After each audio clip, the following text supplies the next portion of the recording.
Selon le Haut-Commissariat des Nations Unies pour les réfugiés, environ 1 million de personnes en Afrique de l'Ouest ne disposent pas de nationalité.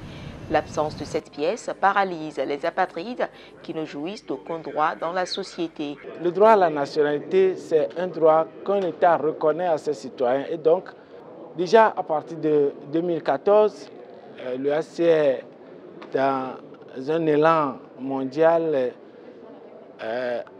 a commencé la campagne I Belong, c'est-à-dire j'existe, qui a souhaité que d'ici 2024, aucun citoyen du monde ne se retrouve encore dans une situation d'apatridie.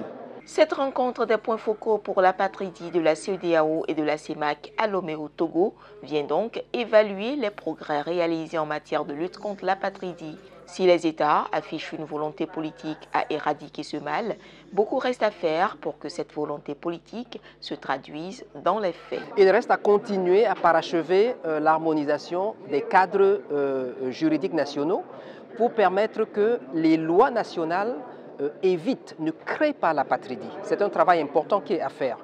Il reste, et c'est quelque chose qu'on va discuter pendant cet atelier également, à mettre en place des systèmes de protection pour les personnes apatrides et de solutions en ce qui concerne leur situation.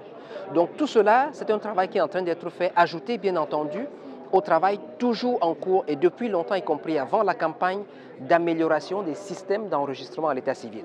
Les causes de l'apatridie sont multiples. Elles sont entre autres relatives à l'interdiction aux femmes de transmettre leur nationalité à leurs enfants lorsque le père est apatride, absent ou inconnu, ou encore lorsque la discrimination est fondée sur la race.